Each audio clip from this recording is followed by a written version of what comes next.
வழக்கமாக பேசுவார். இன்றைக்கி ஆடினார் அந்த பாட்டுக்கு. இந்த வேல்முருகனா நல்லா இருந்துச்சு, ரசித்தேன். ஒரு ஃபைட்டு சீன் வச்சுருந்துருக்கலாம். பழைய அறுந்து போன இந்த இதெல்லாம் வந்து திருப்பி பண்ணிட்டு இருக்கீங்க. பவள விழா பாப்பாவுக்கு வேற என்ன தெரியும்? பழைய தகர டப்பாவை உருட்ட தானே தெரியும். அது எம்ஜிஆர் மேலேயும் பல பேருக்கு விமர்சனம் உண்டு, எனக்கும் உண்டு, அது வேறு விஷயம். ஆனால் எம்ஜிஆருடைய கால் தூசியிலும் தூசி கூட விஜய் பெறமாட்டார். திருவள்ளுவர் வந்து இந்த நவீன காலத்துல இருந்தா ஒரு திருக்குறள் எழுதியிருப்பாரு. அநீதி, அராஜகம், தில்லுமுள்ளு இவையெல்லாம் திமுக முதற்றே உலகு. ஓபிஎஸ் எப்படி தடுமாறி நிற்கிறாரோ அதே மாதிரி தான் ராமதாசும் தடுமாறி நிற்கிறார்.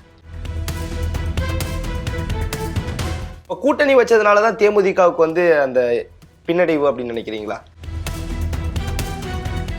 ஆமாம், இவங்களும் விஜய் மாதிரி தான். அதாவது அண்ணியாராக பார்க்காதீங்க, அம்மாவை பார்க்குறேன், அப்புறம் கட்சி என் பொண்ணு மாதிரி, என் பொண்ணுக்கு எந்த மாப்பிள்ளை வந்து பார்க்கணும் எனக்கு தெரியாதா, இதெல்லாம் வந்து தேவையில்லாத பேச்சு. இதெல்லாம்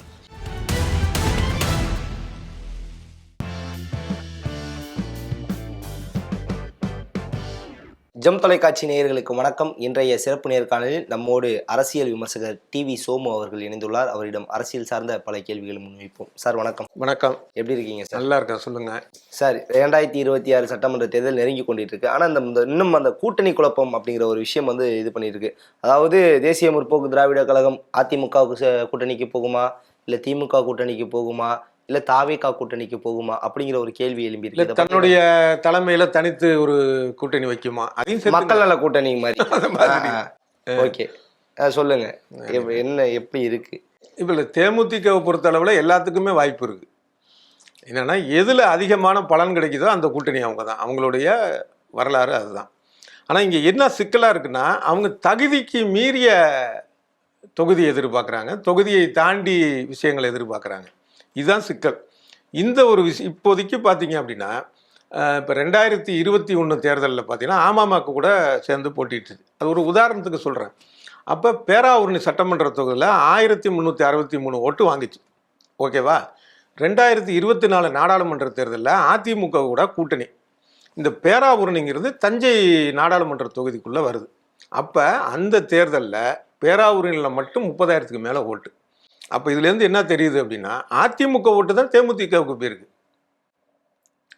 இதுதான் யதார்த்தம். தேமுதிகவுடைய வலிமை என்னன்னா இந்த 1363 தான். இதுதான் அவங்க நிலைமை. ஆனா அந்த ஆரம்பத்துல விஜயகாந்த் அவர்கள் தேசிய முற்போக்கு திராவிட கழகம் ஆரம்பிச்சு முதல் தேர்தலில் சந்திக்கும் போது முதல் தேர்தலே ஒரு 10% வாக்கு வங்கியே வச்சிருந்தாரு. அடுத்த தேர்தலையும் தனித்து போட்டியிட்டு ஒரு 12% வாக்கு வங்கியே வந்து வச்சிருந்தாரு. இந்த கூட்டணியில இணைஞ்சு எதிர்கட்சி தலைவர். இப்ப கூட்டணி வச்சதுனாலதான் தேமுதிகவுக்கு வந்து அந்த பின்னடைவு அப்படின்னு நினைக்கிறீங்களா? இல்ல கூட்டணிக்கு அப்புறம் தானே தொடர்ந்து அந்த வீழ்ச்சிங்கிறது. இல்ல அப்படி இல்லை. நல்லா பாத்தீங்கன்னா அந்த கட்சி ஆரம்பிச்சார் இல்லையா, அதற்கு ஒரு 2 மாதம் 3 மாதம் முன்னாடி அவர் தனி பேட்டி எடுத்தேன். அதுக்கு 2 மணி நேரம் எடுத்திருக்கிறேன் அவரை. அதில் ஒரு பேட்டின்னு அவருடைய எண்ணங்களே என்ன இருக்குன்னா, அந்த கூட்டணி இல்லாமல் வரணுங்கிற மாதிரி தான் பேசினார். அதில் அவர் வந்து நம்மளே பார்த்தோம், வெளிப்படையாக தெரிஞ்ச விஷயமும் அவர் அந்த மாதிரி தான் வந்துட்டு இருந்தார். அதுக்கப்புறம் கூட்டணி, ஆனால் அந்த கூட்டணியில் தவறு கிடையாது. ஏன்னா நம்ம நாட்டு ஜனநாயக அமைப்பே எப்படி இருக்குன்னா, நீங்கள் கூட்டணி இல்லாமல் ஒரு ஆட்சி அமைக்கணும் முடியுமா அப்படிங்கிறது பெரிய கேள்வி. ஒரு தனிப்பட்ட கட்சியே வந்து ஒரு 35-40% இருந்தால் கூட மற்ற கட்சி அதை விட கூட வந்துட்டுன்னு வச்சிங்களேன். அப்போ 50%க்கு மேலே வேணும். அப்போ தான் கன்ஃபார்மேட்டின்னு அர்த்தம். ஒரு கற்பனையாக சொல்கிறேன். அப்போ அதுக்கான விஷயம் இதெல்லாம் கூட்டணி தவறு இல்லை. 2014 தான் அவருக்கு கொஞ்சம் கொஞ்சமாக உடல் நலம் குறையுது. குறையிற நேரத்தில் தான் கட்சியுடைய முடிவுகளை வந்து பிரேமலதாவும் சுதீஷும் எடுக்க ஆரம்பிக்கிறாங்க. அதுக்கப்புறம் தான் வீழ்ச்சி. அவர் இருந்தப்போ பண்ண தவறு வந்து ஒன்று என்னன்னா, அதீத கோபம். சட்டமன்றத்திலே நாக்க துருத்திட்டு பேசுனது, ஜெயலலிதா பத்தின விமர்சனம், அது கடுமை விமர்சனம் தேவைதான். எதிர்கட்சி தலைவர் இப்ப ஒரு சிலர் இது வந்தோம்னா, இப்ப ஆளும் கட்சியானது தவறு செய்யும் போது எதிர்கட்சி கேள்வி கேட்கணும் இல்லையா? அதை கரெக்டா தானே செஞ்சிருக்காரு விஜயகாந்த் அவர்கள். நிச்சயமா கேட்கணும். கேட்ட முறையை சொல்றேன். கேட்ட முறை இருக்குல்ல, அந்த கேட்ட முறை, செயல்பட்ட விதம் வந்து அவருக்கு ஒரு எதிர்மறையாயிடுச்சு. மற்றபடி அவர் வந்து ஒரு சுயநலமான அரசியல்வாதி அப்படின்னு சொல்ல முடியாது. அவருக்கு வந்து பெரிய கொள்கை கோட்பாடு அப்படிங்கிறதுலாம் தெரியாது. என்னுடைய பேட்டிலே சொல்லியிருக்கிறார், எல்லாரும் நல்லா இருக்கணும்னு நினைத்த ஒரு மனிதர். அதே மாதிரி தான் அவர் வாழ்ந்தார். அதில் வந்து உயர்ந்த மனிதர், குறை சொல்வதற்கு இல்லை. ஆனால் அவருடைய உடல்நலம் பின்தங்கினது, கொஞ்சம் பாதிக்கப்படுறதுக்கு அப்புறம் தலையெடுத்த பிரேமலதாவும் சுதீஷும் கட்சியை வந்து சரியான பாதிக்கு அவங்க கொண்டு போகலை. ஒரே நேரத்தில் 2 இடத்துல பேச்சுவார்த்தை பேரம் நடத்துறது, அப்புறம் அது தெரிஞ்சு போய் அதில் வந்து வந்த அவமானங்கள். அடுத்தது கட்சிக்காரங்களை வந்து முழுமையாக மதிக்காது. இப்போ விஜயகாந்த் வந்து பொது இடத்துல வந்து எம்எல்ஏ வேட்பாளரே தலையில் கொட்டியிருக்கிறாரு இல்லைங்களா. ஆனால் என்னன்னா அதுவும் தவறு தான். அதே நேரத்தில் அந்த விஜயகாந்துக்கும் அந்த வேட்பாளர் ரொம்ப நாளாக அந்த மன்றத்தில் இருந்திருப்பார், அவங்களுக்குமான உறவு வேற. அப்படி இருந்தாலும் செய்யக்கூடாது, இருந்தாலும் வேறு. ஆனால் இவங்க வந்து கொட்டலையே தவிர செயல்பாட்டில் வந்து பல பேரை அவமதிச்சாங்க. இப்போ அதனால் விஜயகாந்த் இருந்தப்பே பல எம்எல்ஏக்கள் உட்பட நிர்வாகிகள் விலகி போனதை பார்த்தோம். திமுகவும் அதிமுகவுமா போனாங்க. அந்த மாதிரி இந்த 2014 உடல்நலக்குறைவுக்கு அப்புறம் இவங்க தலையெடுத்ததுக்கு அப்புறம் பிரேமலதாவும் சுதீஷும் எடுத்த அவங்களுடைய தவறான முடிவுகள், தொண்டர்களை மதிக்காதது, இதெல்லாம் சேர்ந்து தான் ஒரு காலத்தில் நாடாளுமன்ற தேர்தலில், முதல் தேர்தல் சட்டமன்ற தேர்தல், அடுத்து வந்த நாடாளுமன்ற தேர்தலில் 10 அதோடைய வாக்கு சதவீதம் இன்னைக்கு 0.5 ஆயிடுச்சு. இதுதான் அவங்களுடைய இது. இந்த 0.5க்கு எத்தனை தொகுதி கொடுக்கலாம்? 3 தொகுதி கொடுக்கலாம். ஆனால் கட்சி என்ன சொல்கிறாங்க, திமுகலையும் சரி அதிமுகலையும் சரி என்ன கொடுக்குறாங்கன்னா 6-7 சீட்டு அப்படிங்கிறாங்க. இது 2 கூட்டணியில் எங்கே போனாலும் தான் கிடைக்கும். அவங்க ஒரு கணக்கு பார்ப்பாங்கல்ல, இவங்களால நமக்கு என்ன வரவு, அப்போ நம்ம என்ன இதுதான் வந்து ஒவ்வொரு தலைமையும், இது தப்பு சொல்ல முடியாது. ஆனால் இவங்க எதிர்பார்க்குறது பார்த்தீங்கன்னா, எனக்கு 20 சீட்டு வேணும், 25 சீட்டு வேணும், 60 சீட்டு வேணும், இதெல்லாம் எங்கே நடக்கும்? அப்புறம் ராஜ்யசபா இது வேணும், மந்திரி சபை இடம், இதெல்லாம் பேசுனா யார் ஒத்துக்குவா? அதனால் இந்த திமுக அதிமுக 2 கூட்டணியிலையுமே அவங்க வந்து விலக்கப்படுவதற்காக சேர்க்காமல் இருக்கிறதுக்கான ஒரு வாய்ப்பை நோக்கி தான் அவங்க போகிறாங்க. இதெல்லாம் வந்து அனுசரித்து வந்தால் கூட்டணியில் ஏதோ ஒரு கூட்டணியில் அவங்களுக்கு இடம் கிடைக்கலாம். ஆனால் என்னுடைய ஒரு ஆசை என்னன்னா, இவங்க இப்படியே பேசிட்டு இருக்கட்டும் பிரேமலதா, திமுக அதிமுக கூட்டணி 2த்துலையுமே அவங்கள சேர்க்காமல் இருக்கட்டும். அப்போயாவது வர தேர்தலில் அவங்க எடுக்கக்கூடிய வாக்கு சதவீதம், அடைந்த தோல்வி, இதெல்லாம் பார்த்தாவது ஒரு நல்லது நடக்கும். ஒரு சரியான முடிவுகளை அடுத்த தேர்தலை நோக்கி அவங்க போகலாம். அடுத்தது தொண்டர்களை மதிக்க ஆரம்பிக்கலாம், இது நடக்கும். மற்றபடி இன்றைய சூழலில் தேமுதிகங்கிறது வந்து ஊசலாட்டம். இப்போ குறிப்பாக அதாவது பிரேமலதா விஜயகாந்த் அவர்கள் பேசும்போது ஒரு சில வார்த்தைகள்லாம் வந்து, தொண்டர்கள் நீங்கள் என்ன நினைக்கிறீங்களோ அந்த கூட்டணி தான் நம்ம போக போகிறோம், அதாவது வந்து நீங்கள் என்னை வந்து அந்நியாராக பார்க்காதீங்க, உங்களுக்கு அம்மா மாதிரி ஒரு பிள்ளைக்கு என்ன தேவையோ அதை நான் கரெக்டாக எடுப்பேன் அப்படிங்கிற ஒரு விஷயத்தையும் முன் வைக்கிறாங்க இல்லையா? ஆமாம், இந்த இவங்களும் விஜய் மாதிரி தான். அதாவது அந்நியாராக பார்க்காதீங்க, அம்மாவை பார்க்குறேன், அப்புறம் கட்சி என் பொண்ணு மாதிரி, என் பொண்ணுக்கு எந்த மாப்பிள்ளை வந்து பார்க்கணும் எனக்கு தெரியாதா, இதெல்லாம் வந்து தேவையில்லாத பேச்சு. இதெல்லாம் இவங்க என்ன முடிவு எடுப்பாங்களோ, இவங்களுடைய லாபத்துக்கு என்ன பண்ணுவாங்களோ அதை தான் செய்ய போகிறாங்க, அதை தான் தொண்டர்கள் மேலே திணிக்க போகிறாங்க. இந்த அப்பாவி தொண்டர்கள் என்ன பண்ணுவாங்க, இவங்கன்னு இல்லை பல கட்சியிலையும் அப்படி தான். தொண்டர்கள் என்ன பண்ணால் தலைமை என்ன சொன்னாலும் ஏற்றுக்குவாங்க. இங்கே போனாலும் இதைய சரியுமா, அங்கே போனாலும் அதை சரியுமா, இப்படி தான் இருக்கிறாங்க. இதெல்லாம் வந்து டைலாக், இது எடுபடாது. அடுத்ததாக பாட்டாளி மக்கள் கட்சி அன்புமணி அவர்கள் வந்து என்டிஏ கூட்டணியில் இருந்தார். பல விமர்சனங்களை வந்து என்டிஏவோட முதல்வர் வேட்பாளர் எடப்பாடி மேலே வந்து பல விமர்சனங்களை வைத்தார். விமர்சனங்களை வைத்துவிட்டு இப்போ என்டிஏ கூட்டணியில் இணைந்திருக்கார். அடுத்தபடியாக இந்த ராமதாஸ் தலைமையிலான பாட்டாளி மக்கள் கட்சி, அவங்க தாவேக்காவுக்கு போவாங்களா, தாவேக்கால பேச்சுவார்த்தை நடத்திட்டு இருக்காங்க அப்படிங்கிற மாதிரியான இதெல்லாம் வருது. அதே மாதிரி வந்து அதிமுகவுக்கு போவாங்களா இல்லை திமுக கூட்டணிக்கு போவாங்களா அப்படிங்கிற ஒரு விஷயம் இருக்கு இல்லையா? இப்போ தலைவர்களுடைய பேச்சு இதை தாண்டி வரக்கூடிய கூட்டணிங்கிறது எல்லா கூட்டணியுமே அப்படி தான்.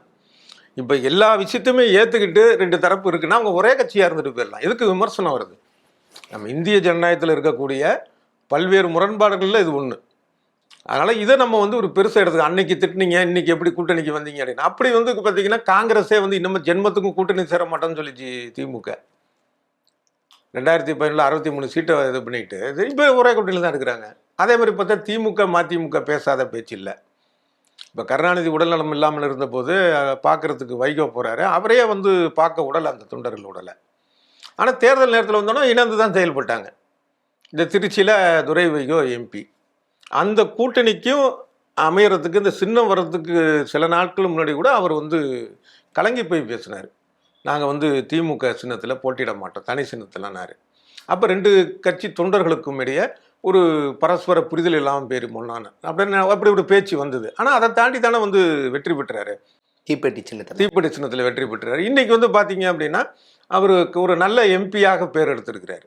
தொகுதி விஷயமா இருக்கட்டும், இல்லை வந்து ஒட்டுமொத்தமாக தமிழ்நாட்டு பிரச்சனையாக இருக்கட்டும், அதை நாடாளுமன்றத்தில் பேசுகிறது, சில விஷயங்கள்லாம் பார்த்தா நேரடியாக போய் அமைச்சர்களை பார்க்குறது, இந்த மாதிரி இது வேணும் அப்படிங்கிறதுலாம் அவ்வளோ சிறப்பாக செயல்படுறாரு. அப்போ எதுக்கு சொல்ல வரேன் அப்படின்னா, இந்த கடந்த கால பேச்சுங்கிறது நிகழ்காலத்துக்கு ஒத்து வராது. ஆனால் கடந்த மாதமே பேசிட்டு, அதாவது டிடிவி தினகரனாக இருக்கட்டும், அன்புமணியாக இருக்கட்டும், கடந்த மாதமே நிர்வாக திறனே வந்து இல்லை எடப்பாடியார்கிட்ட அப்படிங்கிற விஷயத்தெல்லாம் முன் வச்சுட்டு போயிட்டு என்டிஏ கூட்டணியில் வந்து தொகுதி கொடுத்தோன்னே நேற்று பேசினாலே அது இன்னைக்கு எடுபடாதுங்க. நீங்கள் கடந்த மாதத்துக்கு ஏன் போகிறீங்க? இப்போ 2 வெவ்வேறு கட்சி தலைவர்கள் வந்து ஒன்று சேர்றாங்கன்னா முதல் நாள் வரைக்கும் திட்டினவங்க தானே. இது எல்லாத்துலையும் நடக்கிறது தானே. ஆனால் இது ஒரு விஷயமா இருக்காது. இதுக்கு விதிவிலக்கா ஒன்று சொல்லலாம் அப்படின்னா ஓபிஎஸ் சொல்லலாம். ஏன்னா ஓபிஎஸ் வந்து இன்னைக்கும் தான் வந்து அதிமுக, அதாவது சட்ட ரீதியாக அங்கீகாரம் இல்லை, நீதிமன்றமே சொல்லிடுச்சு. இருந்தாலும் இல்ல உறுப்பினராகவே இல்ல, நீக்கிட்டாங்க. அதிமுகவுக்கும் இவருக்கும் தொடர்பு கிடையாது, நீக்கியாச்சு. ஆனா இவர் என்ன சொல்றாரு, நானும் அதிமுக தான், என்ன வந்து சட்டப்பூர்வமா சேர்த்துங்க அது இதுங்கிறனால அந்த தொண்டர்களுக்கு அது பிடிக்காது. அப்ப ஓபிஎஸ் வந்தாருன்னா மைனஸ், வித்தியாசம் அதுதான். புரியுது. இப்போ ஓபிஎஸ் வந்து அதிமுக கூட்டணிக்கு வந்து எடப்பாடி பழனிசாமி ஏத்துக்க மாட்டாரு. ஆனால் ஒரு சொல்லிட்டாரு, ஏத்துக்க முடியாதுன்னு சொல்லியாச்சு. அது என்னோட முடிவு கிடையாது, பொதுக்குழுவோட முடிவு. அது நிச்சயம் வந்து இவர் சேர போறது இல்லை. ஒரு வேலை சேர்ந்தாலும் கூட அது வந்து மைனஸ் ஆயிரும். இப்போ ஓபிஎஸ்க்கு செல்வாக்கும் இல்லை, தவிர அதே நேரத்தில் வந்தால் கூட அதிமுக தொண்டர்களுக்கு அது வந்து ஒரு மாதிரி எதிர்மறையான எண்ணங்கள் வரும். என்னடா அது இவரை பேசுறதுக்கான. மற்றபடி டிடிவி வந்ததெல்லாம் பிரச்சனை இல்லை, அவங்க வந்து மகிழ்ச்சி தான் அடைகிறாங்க. என்னன்னா ஏற்கனவே கடந்த 2021 ஒரு 20 தொகுதியில் வந்து அதிமுக திமுக வெற்றி வாய்ப்புக்கு இடையிலான அந்த ஓட்டுக்களை விட கொஞ்சம் அதிகமாக தான் வாங்கிச்சு டிடிவி தினகரனுடைய அமமுக, நமக்கு தெரியும். அப்போ அது ஒரு பலம் தானே அந்த கட்சி வந்ததுன்னு நினைக்கிறாங்க. அதே மாதிரி அவரும் சொல்றாங்க பங்காளி நாங்கள் இருக்கிறது என்ன ஏதுன்னு. இது அரசியலில் சகஜம் சார். அதான் குறிப்பா இந்த பங்காளி சண்டை முடிஞ்சிச்சு, அதாவது ராமதாஸ் அன்புமணிக்கான இந்த குடும்ப சண்டை முடிஞ்சு திருப்பி என்டிஏ கூட்டணியில் இணையறதுக்கான வாய்ப்பு இருக்கா? இல்லை, நிச்சயமா அதுக்கான வாய்ப்பு இருக்கிறதா இல்லை. நான் இவங்க இணைந்ததுங்கிறது வேற, அதாவது வெவ்வேறு கட்சியாக இருந்தாலும் கூட ஒரே கூட்டணி வந்ததுங்கிறது வேற. யாருன்னா எடப்பாடி பழனிசாமியும் டிடிவி தினகரனும். இப்போ இவங்க அன்புமணி சரி ராமதாஸ் இவங்களுக்குள்ள இருக்கிற ஒரு விஷயங்கள் சிக்கல்கள் தீர்ற மாதிரி தோணலை. ஒன்று, ஏற்கனவே வந்து அன்புமணி தரப்புலேருந்து என்டிஏவுக்கு தூது விட்டு திமுகவுக்கு தூது விட்டாங்க, அது சரியாக வரல. அது அவங்க விடுதலை சிறுத்தைகள் முடியாதுங்கிறாங்களே சொல்லிட்டாங்க, அது முடியல. அப்புறம் வந்து இவர் தேவேகாவுக்கு பேசுனாங்க, அதுவும் வரல. அப்போ அதை வந்ததை பற்றி கூட விஜய் பேசலை. அவங்க கட்சியில் இருக்கிற ஒருத்தர் சொல்கிறாரு, இல்லை நாங்கள் வந்து யார்ட்டையும் பேசலை போல வரலன்னு, அதாவது ராமதாஸை குறிவைத்து அவர் சொல்கிறாரு. அதனால் அங்கே வாய்ப்பு இல்லை. என்டிஏலையும் மூவ் பண்ணி அங்கே வாய்ப்பு இது இல்லை. அவங்க சொல்லிட்டாங்கல்ல அன்புமணி முடிவு பண்ணுறது அப்படின்ட்டு. ஸோ அதுக்கான வாய்ப்பு இது இல்லை. ஓபிஎஸ் எப்படி தடுமாறி நிற்கிறாரோ அதே மாதிரி தான் ராமதாஸும் தடுமாறி நிற்கிறார். Okay sir. இன்று தமிழக வெற்றி கழகத்தினுடைய 3ஆம் ஆண்டு தொடக்க விழா வந்து நடந்துட்டு இருந்துச்சு, பார்த்தீங்களா? பார்த்தேன். 2 ஆண்டுகள் முடிந்து 2ஆம் ஆண்டு ஆண்டு விழா முடிந்து 3ஆம் ஆண்டு தொடக்க விழா நடந்திருக்கு. இதை பற்றி எப்படின்னா நினைக்கிறீங்க அப்படின்னு உங்கள் மகிழ்ச்சியாக இருந்துச்சு, பார்க்குறப்ப சந்தோஷமாக இருந்தது. ஒரே ஒரு சின்ன வருத்தம் தான், வழக்கமாக பேசுவார், இன்றைக்கி ஆடினார் அந்த பாட்டுக்கு, இந்த வேல்முருகனா, நல்லா இருந்துச்சு, ரசித்தேன். ஒரு ஃபைட்டு சீன் வச்சுருந்துருக்கலாம், கூட யாராச்சும் வச்சுக்கிட்டு இதுன்னா. இப்போ டான்ஸை பேச்சு பார்த்துட்டோம், பாடி பார்த்துட்டோம், ஏற்கனவே பாடி ஆடி இன்னைக்கு பார்த்துட்டோம். கூட ஒரு ஃபைட்டு வச்சுருந்தா ஒரு முழு சினிமா பார்த்த ஒரு சந்தோஷம் இருக்குது. அது மாதிரி தான் ஏமாற்றிட்டார் தளபதி. குறிப்பாக ஒரு சில விஷயங்கள்லாம் சொல்லும்போது நம்மளை எது சொன்னாலும் வந்து இந்த சினிமாக்காரர்கள் அப்படிங்கிற ஒரு மோகத்தை வந்து இது பண்ணுவாங்க. அதே மாதிரி எம்ஜிஆர் அதுக்கு ஒரு இது, எம்ஜிஆர் வரப்போ அவரை கேலி கிண்டல் பண்ணாத உலகமா இது அப்படிங்கிற ஒரு விஷயத்தையும் வந்து முன்வைத்தார். குறிப்பாக இன்னொரு விஷயம் வந்து சொன்னார், எம்ஜிஆருக்கு ஐயா இப்போ டெக்னாலஜி வளர்ச்சி, நீங்கள் என்ன அதே வந்து பழைய அறுந்து போன இந்த இதெல்லாம் வந்து திருப்பி பண்ணிகிட்டு இருக்கீங்க, பவள விழா பாப்பாவுக்கு வேறு என்ன தெரியும், பழைய தகர டப்பாவை உருட்ட தானே தெரியும், இதெல்லாம் வந்து பேசியிருக்காரு. அதாவது எம்ஜிஆர் கூட ஒப்பிட்டு விஜயும் சரி அவங்க கட்சிக்காரங்களும் தொடர்ந்து பேசிட்டு இருக்கிறாங்க. இது கடுமையான கண்டனத்துக்கு உள்ளாகிற ஒரு விஷயம். அது எம்ஜிஆர் மேலேயும் பல பேருக்கு விமர்சனம் உண்டு, எனக்கும் உண்டு, அது வேறு விஷயம். ஆனால் எம்ஜிஆருடைய கால் தூசியிலும் தூசி கூட விஜய் பெறமாட்டார். ஏன் அப்படின்னா அவர் திமுக பிரமுகராக நமக்கு ஆரம்பத்தில் எம்ஜிஆர் இருந்தார். அதுக்கப்புறமேலு எம்எல்ஏ எம்எல்சி சிறுசேமிப்பு துறை தலைவர், கட்சியுடைய பொருளாளர், திரைப்படங்களில் தைரியமாக தன்னுடைய சின்னத்தை கட்சி பாடல்களை அண்ணாவையெல்லாம் கொண்டு வந்தார். இவ்வளவு பெரிய ஒரு வரலாறு உண்டு அவருக்கு. அந்த திமுக போகிறதுக்கு முன்னாடி காங்கிரஸ் அபிமானியாகவும் அவர் இருந்தார். அப்போ அரசியல் களம்ங்கிறது எம்ஜிஆருக்கு ஆரம்பத்திலே இருக்குது. ஒரு சைமல்டேனியஸாக அவர் வந்து போயிட்டு இருந்தார், அரசியலையும் சினிமாவையும் வச்சுருந்தார் அவர். எம்ஜிஆர் சினிமா வேற அரசியல் வேற அப்படின்னு நம்ம சொல்ல முடியாது, அந்த மாதிரி இருந்த ஒரு மனிதர். ஆனால் விஜய்க்கு என்ன தகுதி இருக்குது அந்த மாதிரி சொல்கிறதுக்கு? விஜய்க்கு என்ன அரசியல் இருந்தது? சரி, ஒரு கட்சியா ஜெயிச்சதுக்கு அப்புறம் கூட ஒரு அரசியல் பேச தெரியல. இன்னைக்கு நம்ம அதை பற்றி அப்புறம் பேசுவோம். சினிமாவில் வந்து தன்னுடைய கொள்கை, இப்போ இவர் வந்து அந்த 5 பேர் கொள்கை தலைவர்னு சொல்கிறாரு, இவங்களை பற்றி ஏதாவது ஒரு சினிமாவில் சொல்லியிருக்கிறாரா? முதல்ல தெரியுமா அவருக்கு? இந்த 5 பேரும் தலைவர்கள் இன்னைக்கு சொல்கிறாங்கல்ல, அந்த 5 பேர் பேரை வந்து அவருக்கு தெரியுமா?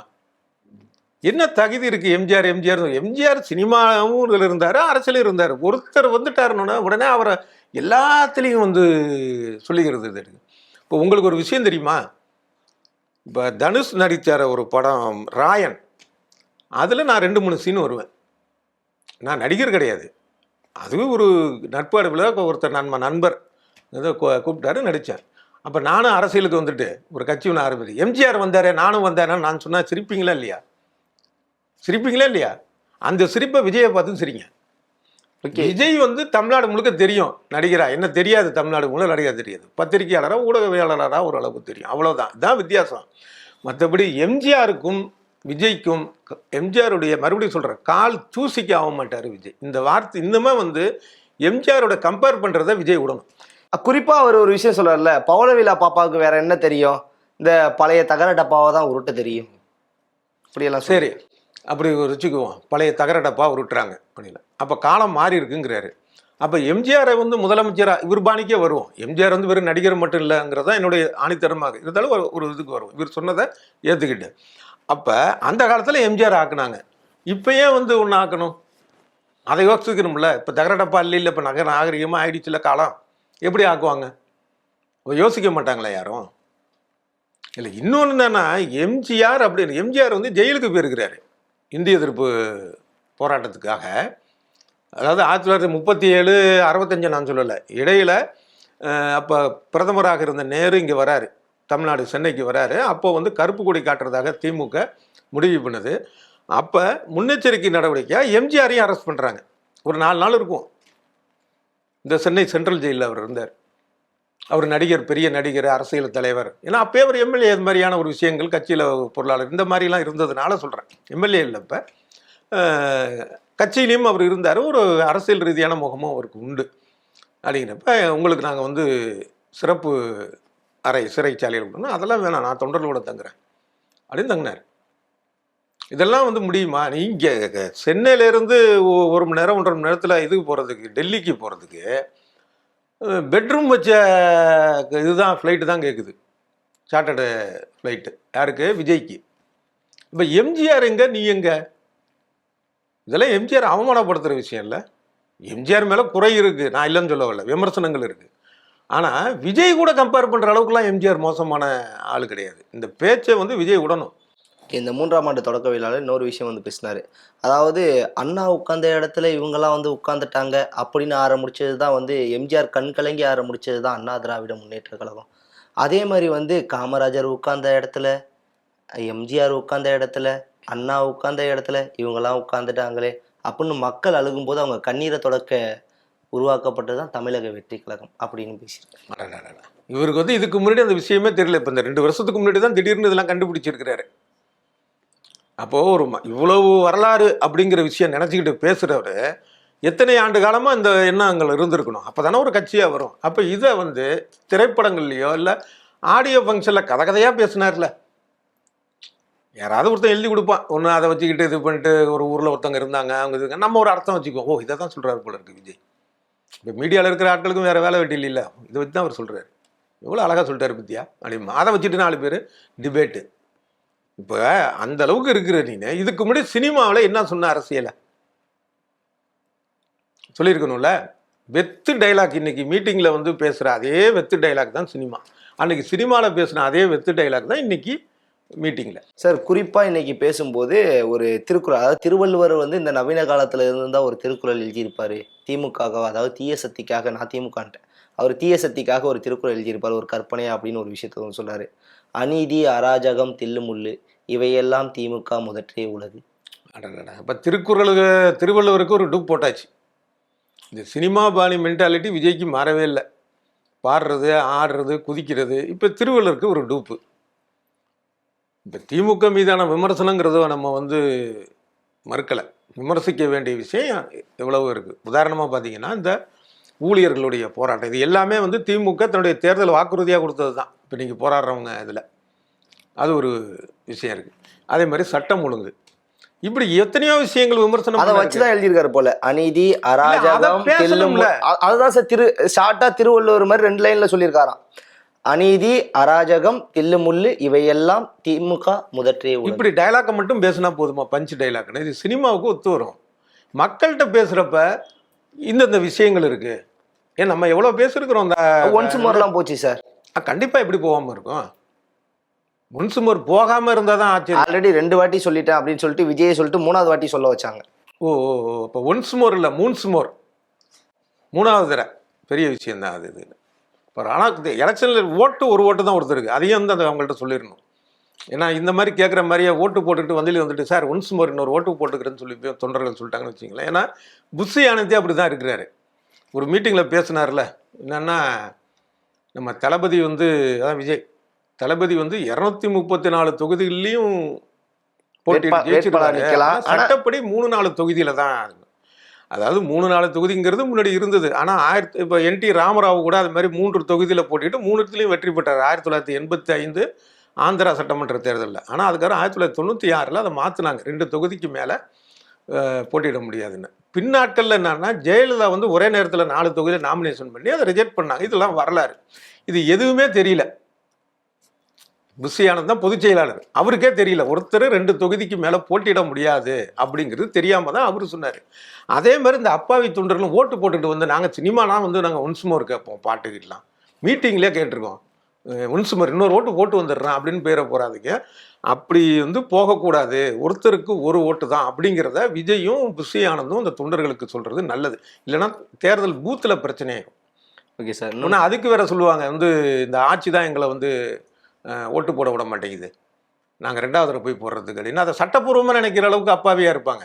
ஆனால் அதை கொஞ்சம் தெளிவுபடுத்தணும். ஒருத்தருக்கு ஒரு ஓட்டு தான், கண்ணு உள்ளே போயிட்டு அதை குத்துரு, கையில் வந்து இது வைப்பாங்க, அது ஒரு மைய வைப்பாங்க, அதோட வெளியே வந்துரு அப்படின்னு விளக்கமாக சொல்லணும். Okay sir. குறிப்பாக அதாவது ஓட்ட இன்ஜின், ஓடாத இன்ஜின், இதெல்லாம் எத்தனை இன்ஜின் வந்தாலும் தாவேக்கா தான் டாப் இன்ஜின், இப்படியான பேச்சுகள்லாம் இருந்துச்சு. பரவாயில்ல எழுதி கொடுத்தவங்க நல்லா எழுதி கொடுத்துருக்காங்க, சுவாரஸ்யமாக இருக்குது. ஆனால் ஏற்கனவே சொன்னது மாதிரி இதெல்லாம் சினிமா பஞ்சுக்கு தான் லாய்க்கும். நீங்கள் இந்த டயலாக்கே விட்டுருங்க, இல்லை டயலாக்கும் பேசுங்க. அதை தாண்டி இப்போ திமுக மேலே விமர்சனமா, அதை அந்த விமர்சனங்களை சொல்லுங்கள். இந்த மாதிரி வெறும் இந்த ஓட்டை இன்ஜின் டப்பா இதை மட்டுமே பேசுறது என்ன இருக்குன்னா, தன்னுடைய தொண்டர்களை வந்து ரொம்ப அண்டர் எஸ்டிமேட் போடுறது, முட்டாளாக இவங்களுக்கு இது போதும்பா, திமுக வந்து என்னென்ன தவறு பண்ணிச்சு அப்படிங்கலாம் நம்ம சொல்ல வேண்டியதில்லை. ஏன்னா இவரோட பார்வையில் திமுக தானே எதுக்குறாரு. இப்போ திமுகவுடைய தவறுகளை வந்து நீ பட்டியல் போட்டேன்னா இன்னைக்கு இப்ப கடந்த ஒரு சில விஷயம் தீய சக்தி கூட ஒரு ஊழல் சக்தியும் சேர்ந்துருக்கு. ஆமா, இப்போ அது வந்து அதிமுகவை தான் ஊழல் சக்தின்னு சொல்லி சொல்றாருல்ல, நீங்க அதை பத்தி பேசு, யார் வேண்டான்னா. சும்மா டைலாக் தீய சக்தி ஊழல் சக்தி அது இதுன்னு. ஆனா இன்னைக்கு ஒன்றும் அதிமுகவை பத்தி பேச்ச காணும். பேசியிருக்காரு சார். அது குறிப்பா ஒரு விஷயம் என்னன்னா, அதாவது நீங்க தமிழகத்தை சட்டமன்ற தேர்தலில் சொல்லலாம் 3 முனை போட்டி 4 முனை போட்டி வச்சுக்கிறவங்க வச்சுக்கோங்க. எங்களை பொறுத்த வரைக்கும் அதாவது திமுக தலைமையில ஒரு கூட்டணி, பாஜக தலைமையில ஒரு சிலர், இப்படியான விமர்சனங்கள் அதான் லைட்டா அப்படி போற போக்கில் சொல்லிட்டு போயிட்டாரு. சந்தோஷம். இன்னும் விரிவாக பேச வேண்டியது தானே. இப்போ ஆரம்பத்தில் நாங்கள் அவங்கள பற்றி பேசவே மாட்டோம் அதிமுகவை பற்றி அப்படின்னாரு, அப்புறம் பேச ஆரம்பித்தார். இன்றைக்கி விரிவாக பேச வேண்டியது தானே. பதிலுக்கு வந்து விஜயை பற்றி அதிமுக தரப்பில் பேச ஆரம்பித்தாங்க ரொம்ப ஹெவியாக. இந்த இது டிக்கெட்டு வச்சு ஏமாத்துறது, 200 ரூபா டிக்கெட்டை 2000க்கு விற்கிறது, ஊழல்வாதினி அது இதுன்னு. இப்போ அது குறைஞ்சி போச்சு போல இருக்கு. அப்போ அதிமுகவை விமர்சிக்கிறது அப்படின்னா உருப்படியாக பேசணும்ல. இப்போ நேற்று தான் மத்திய பட்ஜெட் வந்திருக்கு, அதில் தமிழ்நாட்டுக்கு என்ன செஞ்சாங்க என்ன செய்யலை, இப்போ இந்த மெட்ரோவுக்கான நிதி ஒதுக்கலை, அதை பேசலாம் இல்லையா. அவங்க மத்திய பட்ஜெட்டில் சொல்லியிருக்கிறாங்க பழவேற்காடு அந்த பகுதியில் வந்து பறவைகளை கண்காணிக்கிறதுக்காக 3 கோபுரம், அது வந்து லோக்கல் பஞ்சாயத்து ரேஞ்சிலேயே வைக்கலாம், அது ஒன்றும் பெரிய செலவு. இது மாதிரி இதை போய் ஏன் பட்ஜெட்டில் சொன்னாங்கன்னு கேட்கலாம். சரி, உங்களுக்கு இந்த மாதிரி விமர்சிக்க விருப்பம் இல்லையா, பாராட்டியாவது எதுவும் சொல்லுவோம், விருப்பம் உங்களுடைய பார்வை.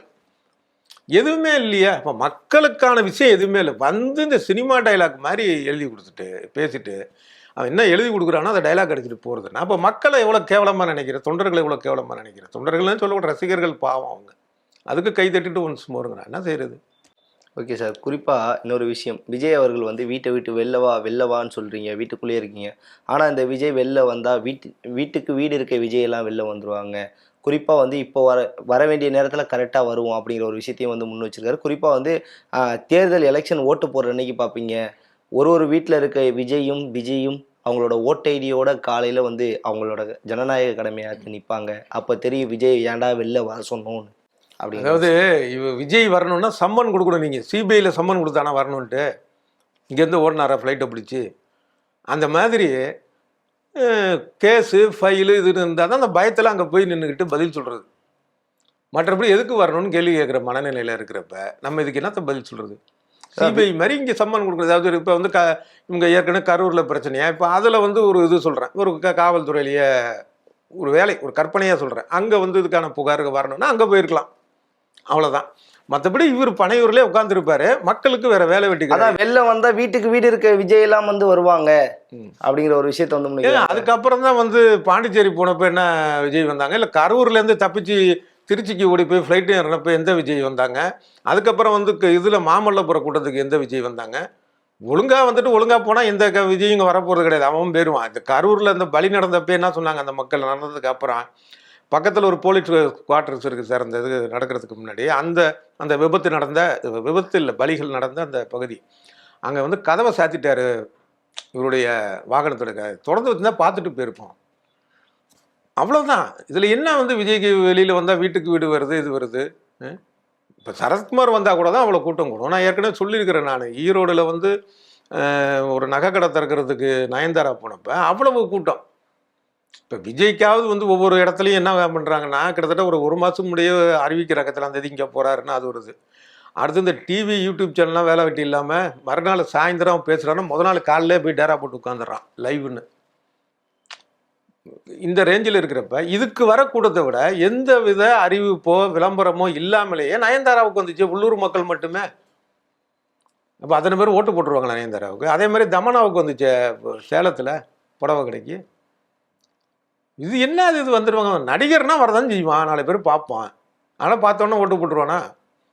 இதெல்லாம் இளைஞர்களை வந்து ரொம்ப கேவலப்படுத்துறது. இளைஞர்கள் வந்து எப்பயுமே கொஞ்சம் வித்தியாசமாக தான் இருப்பாங்க, எல்லாருமே 100க்கு 90 பேர்னு வைங்க, 99 பேர் வைங்க இருப்பாங்க. அவன் என்ன செய்வான்னா, ஓடுற பஸ்ஸில் ஏறுவான், ட்ரெயினில் ஏறுவான், குதிப்பான், டாப்பில் ஏறுவான், இதெல்லாம் பண்ணுவான். ஏன்னா அந்த வயசில் வந்து என்னன்னா ஒரு விதிமீறல் பண்ணுறதுல ஒரு மனசில் ஒரு உற்சாக கிளர்ச்சி இருக்கும். உற்சாகங்கிறத விட கிளர்ச்சி. ஓகே, இது இயல்பு. ஆனால் இந்த தாண்டி அவன் யோசிப்பான்.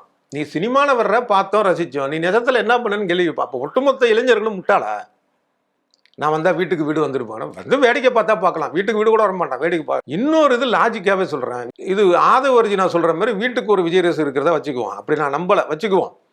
இப்போ அதே மாதிரி வீட்டுக்கு ஒரு ரஜினி ரசன் இருக்க மாட்டானா, வீட்டுக்கு ஒரு கமல் ரசன் இருக்க மாட்டானா, வீட்டுக்கு ஒரு சிம்பு ரசன் இருக்க மாட்டானா, வீட்டுக்கு ஒரு அஜித் ரசிகர், வீட்டுக்கு ஒரு சிவகார்த்திகேயன் ரசிகர், இவங்க எல்லாமே இந்த ரசிகர்லாம் விஜய்க்கு எதிரால இருக்காங்க. அப்போ விஜய்க்கு ஒரு ஓட்டு விழுதுன்னா எதிர்த்து 5 ஓட்டு விழுவுமே, அப்புறம் எப்படி உங்கள் நோக்கம் நிறைவேறும்?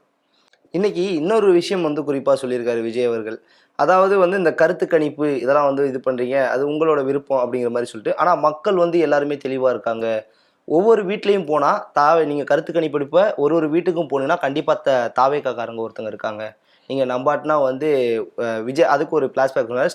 அதாவது சிஎம் சார் ஸ்டாலின் சார் அவர்கள் வந்து ஒரு காணொலியில் வந்து பேசினார், இங்கே இருக்க என்னோட அமைச்சர்கள் வந்து பண்ணுறதுனால எனக்கு பாதி தூக்கம் போகுது. ஒரு நாள் அசந்து அவர் தூங்குவார் இல்லையா, அப்போ தூக்கத்தில் போய் எழுப்பி கேளுங்க யாருக்கு ஓட்டு போடுவீங்கன்னு. அப்போ அவரே வந்து விசில் சின்னம் தான் சொல்லுவார். ஐயோ, சிறுபுலத்தனமான சினிமா டைலாக்காக இருந்தால் கூட வந்து ஏதோ சகிச்சு தொலையலாம். இதெல்லாம் என்ன பேச்சு, என்னங்க யார் எழுதி கொடுக்குறான்னு தெரியல. நம்ம ஒரு பொது இதாக இருக்கிறனால திட்டவும் முடியல, ரொம்ப கேவலமாக இருக்குது. இது வந்து இந்த மாதிரியான பேச்சுக்கள்லாம் என்னென்னா ஒட்டுமொத்த மக்களையும் வந்து அசிங்கப்படுத்துகிற மாதிரி தான் அது. இது இல்லாத கற்பனையை பேசுகிறது, உருப்படியான விஷயத்தை விட்டுறது. அப்புறம் இன்னொரு இது என்னென்னா, இந்த கருத்து கணிப்புங்கிறதே வந்து ஒரு மோசடி. அது யார் ஜெயிக்கிற மாதிரி சொன்னாலும் யார் தோக்குற மாதிரி சொன்னாலும், நான் கட்சிக்குள்ளே போகலை, முடிவுக்குள்ள கருத்து கணிப்பு அப்படிங்கிறதே மிகப்பெரிய ஒரு மோசடி. என்ன காரணம் அப்படின்னா, ஒன்று குறிப்பிட்ட நாளில் வந்து உருப்படியான ஒரு கிட்டத்தட்ட உருப்படியான ஒரு கருத்து கணிப்பாக தான் தேர்தல் நடக்குது. ஒரு தொகுதிக்கு 1 லட்சம் ஓட்டு போடுறான்னு வச்சுங்களேன், அது ஒரு குறிப்பிட்ட எல்லாருமே ஓட்டு போட வாய்ப்பு கிடைக்கக்கூடிய ஓரளவு சரியாக இருக்கக்கூடிய ஒரு கருத்து கணிப்பு, அதான் முடிவு, அதான் தேர்தல். நீ அதுக்கு முன்னாடி 1 லட்சம் பேர் இருக்கிற ஒரு தொகுதியில் ஒரு 100 பேரை போய் எடுத்துட்டு அதை கருத்து கணிப்புன்னு சொல்கிறது இருக்குல்ல, அந்த 100 பேர் தான் அந்த 1 லட்சம் பேருடைய பிரதிபலிப்புன்னு சொல்கிறது வந்து அறிவியலுக்கு புறம்பானது. அதாவது ஒரு பானை சோற்றுக்கு ஒரு சோறு பதம்ங்கிறது அக்ரணி பொருளுக்கு, உயிரற்ற பொருளுக்கு, ஜட பொருளுக்கு ஒத்து வரும். மனிதனுக்கு ஒரு ஒவ்வொருத்தனையும் ஹியூமன் பீயிங் தனித்தனி சிந்தனை உள்ளவன், தனித்தனி செயல்பாடு உள்ளவன். ஆக இந்த மாதிரி வாக்கெடுப்புன்னு சொல்லி வந்து கருத்து கணிப்புங்கிறதே ஒரு மோசடி ஒன்று.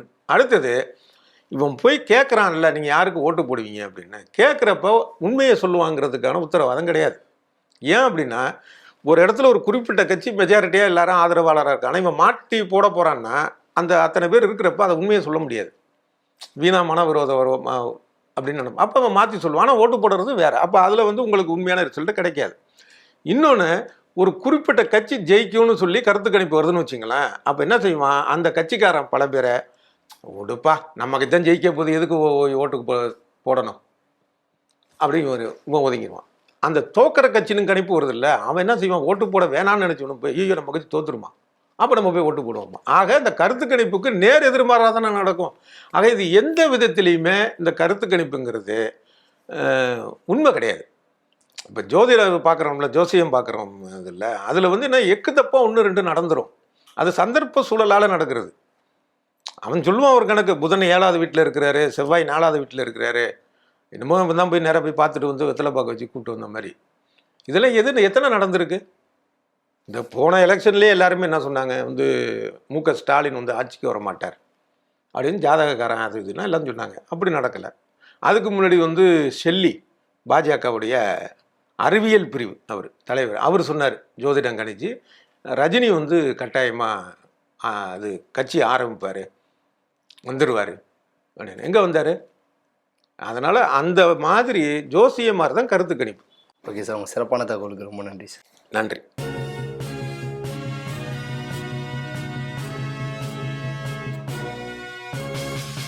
உடனுக்குடன் அப்டேட் தெரிந்து கொள்ள ஜெம் டிவி தமிழ் ஆப்பை இன்ஸ்டால் செய்யவும்.